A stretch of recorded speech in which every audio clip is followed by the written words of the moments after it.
Austin Dillon wins the 60th running of the Great American Race. Into the bottom of the track. Slide job. Trying to take the lead away. Slide job. Above the pressure as he comes out of turn number 4 to claim his first ever Cup Series championship. It's Joey Logano who wins. 2018 NASCAR season is over, and we are going to recap it, summarize it, talk about the highs and the lows, and then we're going to talk about next year. Just kind of not really do a full preview, but just kind of look at some small things and then some big things, but go into a little bit of detail. A few weeks I'll do my way too early 2019 power rankings, let Joey Logano's championship kind of settle in on everyone. Then I'll do it. But yeah, start off recapping this past year. It started off with a great finish, controversial finish, but Austin Dillon wrecked Eric Almirola to win the Daytona 500. That locked him in the playoffs, and after that, he had a pretty rough year. He had a top 5 at Michigan. That was about it. But, you know, RCR, next year they're bringing up Daniel Hemrick. It'll be interesting. Ryan Newman's gone now, but RCR, they got a long way to go. But, yeah, that should have been for the future, but we're talking about 2018. 2018. But, yeah, this year we actually had a lot of good finishes. The Chicago race was one of the most memorable with Larson chasing down Kyle Busch, Larson running the top, Kyle Busch just trying to get through lap traffic. Larson dove into the corner, tried to pull off a slide job. It was Dale Jr.'s first race, and he started yelling slide job, and everyone started freaking out, and he became a meme. And then Larson hit Kyle Busch, and then going down the backstretch, Larson took the lead and going into 3 and 4. Busch dumped to Larson because all bets were off because Larson made contact with Busch. Busch won it, and everyone was like, no, Busch didn't deserve to win. That was a chicken move. It's like, no, that was a clean move because he got hit earlier, so he has the right to do that. But definitely a great finish, and yeah, something that we'll be talking about for a long time. I think that's not just one of the best finishes this year, but best finishes in quite a while. But yeah, we had a lot of great finishes this year. Daytona, Chicago. The next one I'm going to go to is the Watkins-Glen finish. You had Chase Elliott trying to get his first career win. You had Martin Truex Jr., the defending champion, trying to chase him down.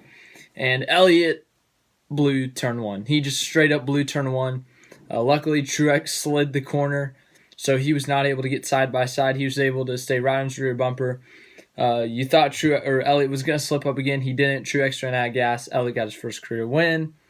It's very awesome, but definitely an intense, exciting finish. Another great finish was at another road course, the Roval. The first ever race at the Roval. It had a lot of expectations, a lot of hype to it, and it lived up to the hype. Not as many crashes as we expected, except towards the end when Keselowski and like 3 other guys just completely missed turn 1. Caused like a 15-car pileup. But, man, what an exciting finish. With Jimmy Johnson, he was 7 points to the good. Second place on Martin Truex Jr.'s bumper. Truex was already in on points. Johnson just sent it into the corner, the last corner. He spun, took himself and Truex out. Because Jimmy Johnson had to stop in order to not be penalized for taking a shortcut, he stopped, and he went, and he was tied, and he lost both tiebreakers, so he missed it by 1 point, technically. So that was a tragic ending to Jimmy Johnson's season. It was an incredible finish, but the best part about it was that Larson was in that giant crash I was talking about, and he was able to come back, and someone else wrecked on the last lap. I think it was Jeffrey Earnhardt. Earnhardt wasn't able to get his car fired up, and Larson just sent it and just wrecked himself, basically. Just started slamming against the last corner wall and just limped to the finish line to get that last point to advance. So it was crazy, the whole point situation, and then Johnson just going for the win. Another great finish was the Martinsville finish. I mean, what else could you ask for? You got a guy who has a big points cushion just looking to defend his championship, and then you got a guy who doesn't have the points cushion and needs the one to just lock himself in so he doesn't have to worry about points.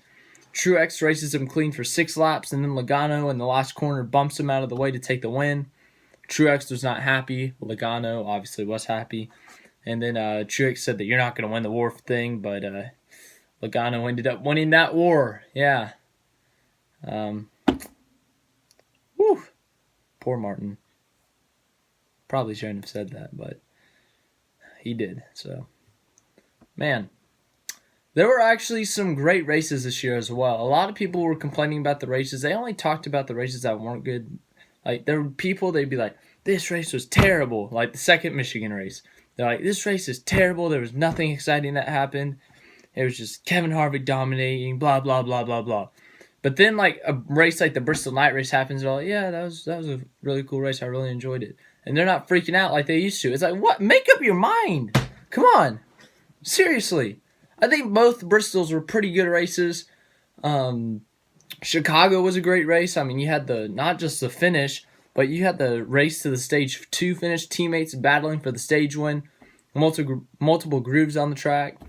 Other races, I'm looking here at my list that I made. The Roval, it wasn't a crash fest like we all expected. It was actually a pretty solid race. The second Las Vegas race, I mean, that's a toss-up because it was pretty entertaining, but it was a big wreck fest, which was kind of like, oh, well, that's kind of crazy. So, I mean, that was all crazy and stuff. And then just, yeah, those are just great races that we've had all year. So I get that there were some bad races this year, like the second Texas race, the Kentucky race, the second Michigan race. I get that there were some bad races, okay? But there were also a lot of good ones. I think we have to look at the positive races, the really good races, like the Bristol races, like the Chicago race, like the Charlotte Roval. I think we have to look at those things. We have to say, hey, we like these races. If we can get this again, let's do it. And I understand why people get upset with these long green flag runs of Harvick just leading 200 laps or whatever, but man, people freak out. It's kind of funny, but it's kind of frustrating as well. So that's all I really got for 2018. Joey Logano won the championship. I could talk about the format and all that stuff. I'm going to make a different video. That will make this one way too long. So on to 2019 and what it holds. Something else about 2018 I just completely forgot to mention stupidly. The big three. I mean, how could I forget them? They won 20 of the 36 races. Two guys had 8 wins, Kevin Harvick, Kyle Busch, and then you had Martin Truex Jr. with 4. They had the most playoff points. They had the greatest seasons. They all looked like they had championship seasons. And what happens? Second, third, and fourth in points. The guys with the most wins came third and fourth. Yeah. Don't think I have to say much else. It's pretty crazy. Congrats to Logano and all, but man, Harvick and Busch, they ran first and second in points all year and had 8 wins. Neither of them won the championship. That's just, in my opinion, that's crazy. It's insane. I mean, don't get me wrong. Logano is a great driver. I think he's a deserving champion. I think he's a championship driver. But, man, the seasons that Kyle Busch and Kevin Harvick had this year, man, that was impressive. That was very impressive. Yeah, I think you can make a case for Logano against Truex because Truex didn't have as consistent of a year. There were some numbers. If you put them side by side, Logano and Truex, Logano had a little bit of an advantage. So I could see the argument there. But compared to Kyle Busch and Kevin Harvick, whew, man, that's a hard one to make right there. But kind of some in-between 2018, 2019, and just kind of then we'll go straight into 2019. But into some eras. Furniture Row Racing, they're gone. It's kind of sad. Sad story, but very happy that they did succeed, that they got their championship last year. They got second this year. End of Jimmy Johnson, Chad Knaus, that crew chief driver pair-up that was one of the best of all time. 7 championships. I think, what was it? It's like 81 wins or something. I know Jimmy is 83, but I think there were a couple without Chad there. But it was crazy.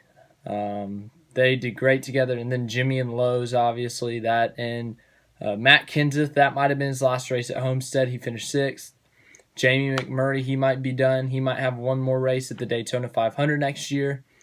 And then new beginnings and new eras that we might see. This isn't really like a new era, I wouldn't call it, but Ryan Newman to go to Roush Fenway Racing next year. Kurt Busch, he is uncertain. Nothing has been announced. I still think he'll go to Chip Ganassi Racing. At the end of the video, I'll put it up here somewhere, my video on that. Martin Truex Jr. and Cole Pearn will be going to the 19 team with Joe Gibbs Racing. You're thinking they're going to Toyota. They were just with the Gibbs affiliate car. They'll be fine. I think it'll be a little bit of a slow start, especially with the new package.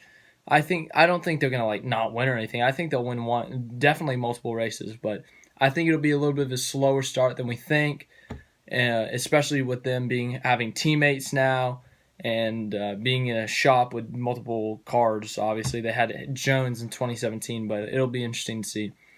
A couple young guys, Daniel Hemrick going to RCR, Ryan Preece going to the 47 at JTG. That's a big deal for the youth movement that everyone obsessed about last year. And then just a couple more things that are in the silly season that have not been determined. Like I think the 34, the 32, 38 are still free agents, or those cars are open this offseason. And then Matt DiBenedetto obviously left the 32 to go to the 95. The 95 moving to a Toyota. They're kind of going to be like the Furniture Row Racing. They're going to be the Toyota JGR affiliate car. So that'll be interesting to see how that goes and to see if DiBenedetto can succeed in that car. And then new sponsor for Jimmy Johnson, Ally Bank. That'll be interesting to see. Yeah. And then his new crew chief, Kevin, I never looked up his name. Kevin Meandering? I think that was it, yeah. But a topic that I'm really looking forward to going into next year, I don't want to... People probably already talked about it, so I don't think I'm starting this again, but I'm going to say it, the youth movement. But I got some legitimate reasons this time. Last year, we didn't really have legitimate reasons. Chase Elliott hadn't won. Ryan Blaney had only won one race. Eric Jones hadn't won. Well, he was a rookie, so... he hadn't won yet. There was no real reason to be hyped about it. It was just some guys that got put in some big-name cars, and that everyone thought they were going to win 30 races this season. But this year, I think there's a legitimate argument. Chase Elliott broke out, and he won 3 races. Eric Jones, at the end of the season, he had top 10, top 5 cars. He had some pretty solid runs at the end there. And not just at certain tracks, basically a bunch of tracks. Then you had a Ryan Blaney winning at the Roval. He won some stages this year. He did pretty solid. So, yeah, I think that... And then you had Larson at the end there. He dominated Darlington. He did pretty good at Homestead until he hit the wall. So, Larson just had a rough season, but I think he can definitely recover. So I think some of these young guys next year will be very hungry to win. Elliott, I think he'll win multiple races. I think Blaney can win multiple races. I think Jones will win multiple races. I think Larson will end that drought and that he'll win a race next year. And then obviously you got Denny Hamlin and Jimmy Johnson, their first time ever going winless. Hamlin in 12 years, Johnson in 17, I think. But, man, will they get back to their winning ways? I believe that they will. I think that they have the drive. They definitely have the drive. No one's questioned that. Hamlin's won, 30 races? Johnson, I really have to tell you everything he's done. Everyone that's watching this video knows what Jimmy Johnson has done in his career. So, Denny Hamlin, I think he'll win next year. I think he'll win at least one race. He has the potential to win multiple. Same with Jimmy Johnson. Depending on how the package goes, depending on how everyone drives it and stuff, the new package is going to be a big topic. I don't think Daytona is really going to do it justice, so I think we're going to have to wait till that second race at Atlanta to really determine what it is and how it looks. So it'll be interesting to see how that goes. And then obviously the biggest thing next year will be Joey Logano defending his championship. How will he defend it? Will he just go off next year, win a bunch of races, and actually go back-to-back? Or will he have a bit of a championship hangover, and will he maybe not win races until late in the season or something like that? I think he's one of the best drivers out there right now. It's not like he's old and he just got lucky one year. I think that he's legit. He's very legit. He's going to compete next year. He's going to win multiple races. So I believe he's going to do a very good job at defending his championship and showing everyone, hey, I deserve to win that championship. And I deserve to win another, so you guys better watch out. So I think that 22 team is determined. They're still hungry to win more championships. Just because you won one doesn't mean you lay back. they're going to be fighting. They're going to be wanting to win that second consecutive championship. That's all I got. I know this was a long video, but yeah, I kind of warned you the past couple videos. So yeah, thanks for watching the Kurt Busch video I was talking about earlier. There you go. And then I'll throw another one up here. I guess it'll be the Joey Logano one, him winning the championship, me recapping that. Thanks for watching. Really looking forward to the 2019 season and what it holds for us and how that'll go. Yeah, if you want to subscribe to me, just click right here on my face. Yeah, my hair's all poofy. I'm sorry, but just click on the face to subscribe. Thank you for watching.